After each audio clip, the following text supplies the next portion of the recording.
Welcome back to Good Sports for You, where we are talking about good sports for you. And today we have our fifth playoff preview. It's been a two-show day. We're getting right into it. And today we have the Los Angeles Dodgers. So for the order of operations for today, I'm going to start off giving my little bit vibes about how I'm feeling about the team. Then we're going to look at the good, things that are okay, and then the things that I don't like. Then we're going to look at the lineups and who they have on the field. And then we're going to look at the pitching rotation and who they have in the bullpen. But before we hop into it, I want to remind you to like, comment, subscribe, do all those things that you got to do. Give your opinion about this Dodgers team in the comments below. So to start off, just some initial gut reactions is this team is incredible. I mean, the lineup is absolutely stacked. You have, in my opinion, the best player ever in Shohei Ohtani. Mookie Betts, a Hall of Famer easily. Freddie Freeman, Hall of Famer easily.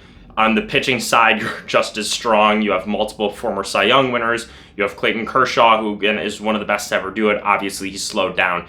There's no reason that this team shouldn't be a World Series caliber team. That's just the way it is. Like multiple MVP level players, all-stars all over the place, Cy Young caliber pitchers. This is one of the best teams ever constructed. So first, we're going to look into the things that I really like about this team. They're second in strikeout per nine and they're fifth in opponent batting average. But that's where the good stuff actually stops for their pitching staff, which I was really surprised about because like I said earlier, this was a team that over the offseason brought in so much talent. This team is just absolutely stacked with like all-star caliber starting pitching and pieces in their bullpen. So you would assume that they would have been way better, but this is where the good stuff ends. But that good stuff is very good. I mean, second in strikeout per nine, you can't really get any better than that. And come playoff time, that is absolutely pivotal. When you're facing these good teams, you don't even want to give them a chance by even putting the ball into play. So strikeouts are bigger than ever right now, and they're doing that at a clip that's almost better than any other team.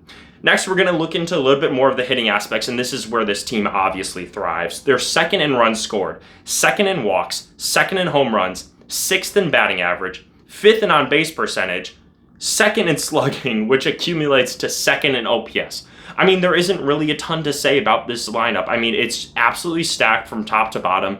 It's one of the best teams that we've ever seen on paper, at least. They've had some people struggle. They've had some people who've really excelled. This team is obviously bolstered by having Shohei Ohtani, who's obviously incredible. But then beyond that, you have like Mookie Betts. He's having an off season, but he's still an above average hitter, and he's playing shortstop for you, very good defensively.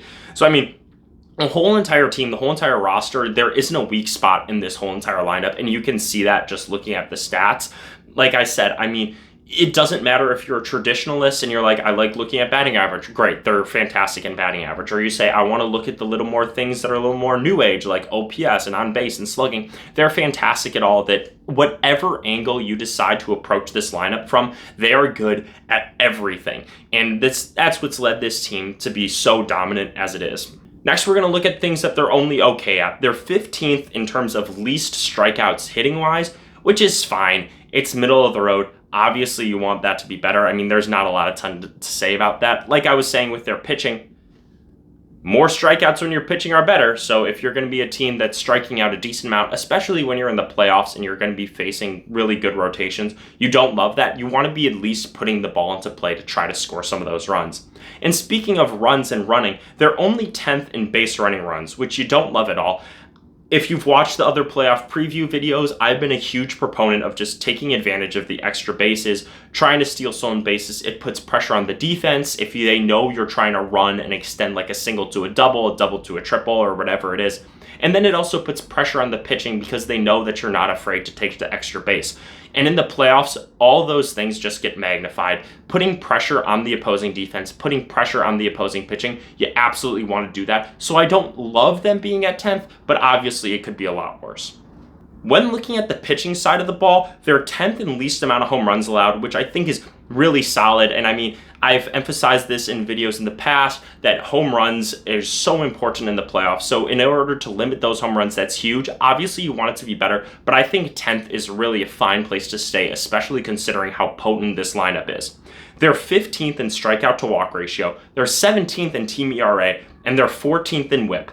None of those things are jumping off the page as, wow, this is really great, especially for a team that during the offseason, people talked about like this was this juggernaut pitching rotation, and that hasn't really been the case. Obviously, injuries have had a large part to do with it, but I would have expected them to be a better than league average team ERA.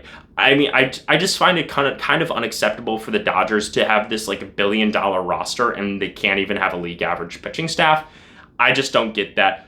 But like I said, I mean, I think with the offense, I think that 17th is able to get the job done, but obviously you want it to be better.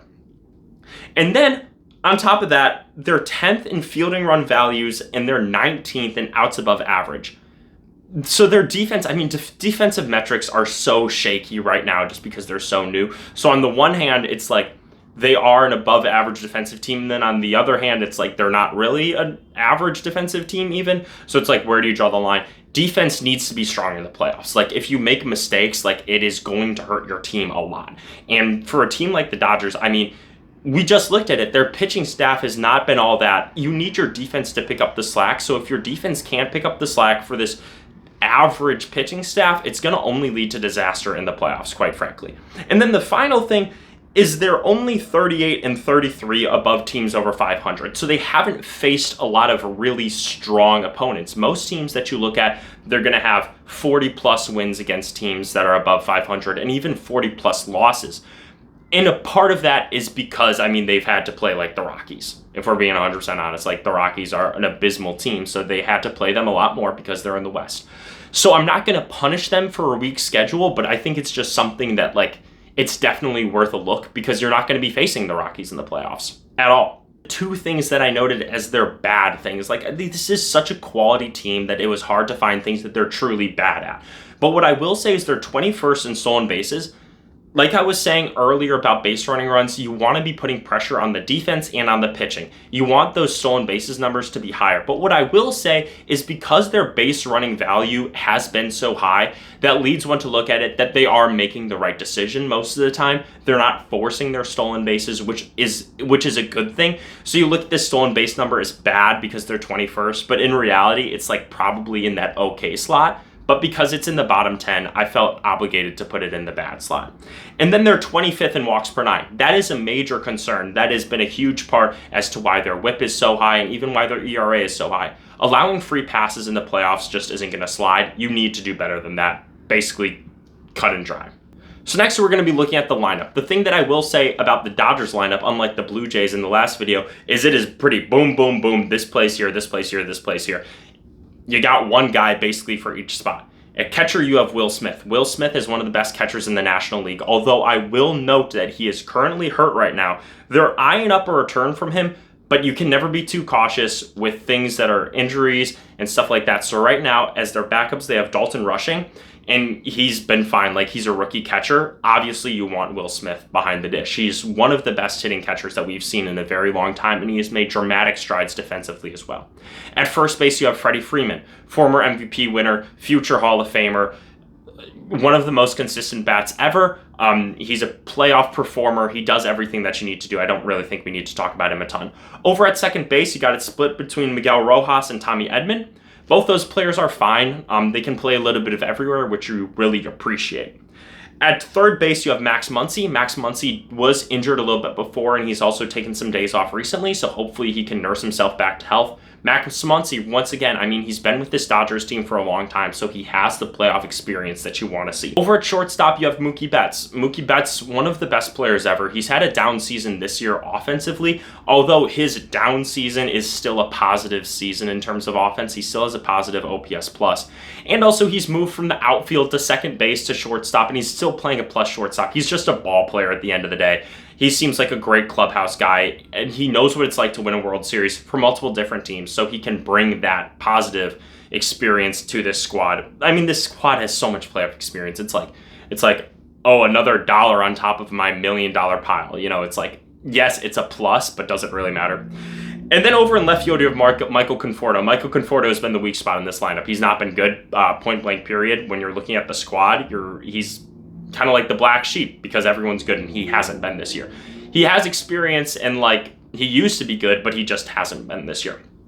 In center field, you have Andy Pages. He's been awesome. He's been like their breakout star, just adding to the plethora and the embarrassment of wealth that they have. He's been solid offensively, and he's a great defensive fielder. He has one of the best arms in the game. I mean, you can look up his highlights online, and he's just boom, boom, boom from the outfield. You don't want to run on him. He's been awesome. And then over in right field, you have Teoscar Hernandez, who's great, an insanely good bat. He's a multiple-time All-Star. I mean, like, what more can you ask out of your right fielder? And then at DH, you have Shohei Ohtani. I don't think we need to talk about Shohei Ohtani. He just hit his 55th home run. He broke his own record for the most home runs in a Dodgers single season. I mean, yeah, and also he pitches. He's going to win MVP. He's the most talented player ever, easily. So, yeah. On the bench, Tommy Edman, he's been playing a lot of utility. Like, I will say bench isn't like they're not starting. It's more that they can play a little bit of everywhere. So Tommy Edman, he can bounce around. He can go infield. He can go outfield. He's a good player. He's a very solid player, and also he has playoff experience. You have Miguel Rojas. Again, he can play a little bit of everywhere, and like those guys are probably going to be starting. And then you have Kike Hernandez, who's been the Dodgers super utility guy forever. He can play everywhere you need him to play, and he's a fun player. So, I mean, from top to bottom, this lineup is the best in baseball. There are very few holes. Michael Conforto, I guess, is a hole, but that's just one hole. The rest of it is so good. And I mean, I guess the other hole you can have is if Max Muncy isn't going to play and if Will Smith isn't going to play. You don't love that at all. So obviously you want to get them back to full health as soon as possible. But even with them gone, you're like looking at this team and you're like, where's the break? There is none. You're like, by the time you get down to the players that you're like, okay, we're fine, it's about to be Shohei Ohtani again and Freddie Freeman and Mookie Betts. So there are no breaks on this team. It's one of the best lineups ever constructed. And then over on the pitching side of things, you don't get a whole heck of a lot easier. You have Yamamoto over there, who's been fantastic this year. You have Ohtani, again, who's come back from nursing an injury, and now he's pitching so well. He has a sub-3 ERA while he's also hitting. I mean, it's remarkable what he's doing. And then you have Blake Snell, you have Tyler Glasnow, you have Emmett Sheehan, and you have Clayton Kershaw. Like, come on, man. It's a plethora of riches. What I will say, though, is that they only have 3 pitchers as their starting pitchers for the wild card series, which it is confirmed that is what they are playing. And it's Yamamoto, Ohtani, and Snell. All 3 of those pitchers have been incredible. I mean, you can't ask for much more than that. Glasnow, though, is on the roster, but they aren't projecting him to stop to start, and that's along with Emmett Sheehan. Same thing with him. Kershaw isn't on the roster at all, actually, for the wild card series, which I just saw, interestingly enough. And I think that they basically are like, we expect to win this series. They're now facing the Reds. The Reds just clinched their spot. And I can't say that I fault them for that. Kershaw maybe just pitched so then one of his last starts ever. This is his final season, and he's been really solid this year. So props to Clayton Kershaw, first ballot Hall of Famer, one of the best to ever do it. I mean, MVP as a pitcher is just absurd. Multiple-time Cy Young winner, Triple Crown, like, so talented. When you move out of the rotation and you go to the bullpen, you see some cracks there. You have Jack Dreyer, who's been pretty consistent for them. You have Anthony Banda, who has been actually very solid for them. And then you also have Alex Vesia, who's also been very good for them. But the biggest issue has been Tanner Scott. He hasn't been good. He's been their closer, but he has a ton of blown saves. It's been pretty unacceptable. But the biggest X factor for this squad is Roki Sasaki. He is like an incredibly talented arm from Japan who's been injured a lot of this season. He's a starting pitcher. But they're moving him to the bullpen since he's been back from injury. And that can be a huge difference maker. Like, he has some of the best stuff that I've seen in a long time. And if you're able to take that, and if you're able to translate that into the bullpen, that could be a huge X factor that can win them even more games and make this team even more solidified. On the IL, you have Kirby Yates, which I think is fine. He hasn't been great this year. You know, that is what it is. But obviously, you want more arms than you don't. When you're looking at this team as an all-encompassing squad, I mean, there aren't a lot of issues with them. They have an absolutely stacked lineup. They have a stacked rotation. Their bullpen is a little bit shaky, but I'm not crazy concerned about that because you can also always have starters come out of the bullpen. And then suddenly you have Clayton Kershaw coming out of the pen, or you have Tyler Glasnow coming out of the pen. You know, it's there's so much riches on this team. It's a joke. So at the end of the day, the real question is, can this team win a World Series? And the answer is yes, of course it is. I mean, if the team is clicking on all cylinders, it's the best team in baseball. The lineup is stacked. The rotation is stacked. I mean, there aren't a lot of issues. Like, I mean, when we were going through it, there was a good amount of good. there was a decent amount of okay, actually, and there was very few bad. There aren't a lot of things that this team does poorly. They are plus in almost every single stat that you can look at, and the few stats that they aren't plus in, like I said, like stolen bases, at the end of the day, if you're running the bases well, do stolen bases really matter? Yeah, a little bit. And then it's like the only other one where you're like, wow, this is a major negative is their walks per 9. But they have a decent ERA. You want that to be better. But like, if this team, if the lineup alone is playing as good as it should, they can win a World Series. If their pitching just does enough, like if their pitching can give up even like 4 runs a game on average, 5 runs a game even, I would still say that they can win it all because I trust this team to put up 6 runs a game. I mean, you have Shohei Ohtani, who's the best player ever. You have Freddie Freeman, who is incredible. You have Mookie Betts, who's also fantastic. And then after that, it's like, oh, Andy Pages is having a fantastic season. You know, you have Max Muncy, who's been consistent. You have Will Smith, who's one of the best hitting catchers of our generation. I mean, this team has a plethora of riches. If you disagree with me, if you don't think that this team can win a World Series, comment below and see what you have to say. I mean, I'd be surprised if anyone disagrees with me, but if you do, talk to me. We can have a conversation about it, you know. Make sure to like, comment, subscribe. Thank you so much for watching Good Sports For You, and I'm out. Peace.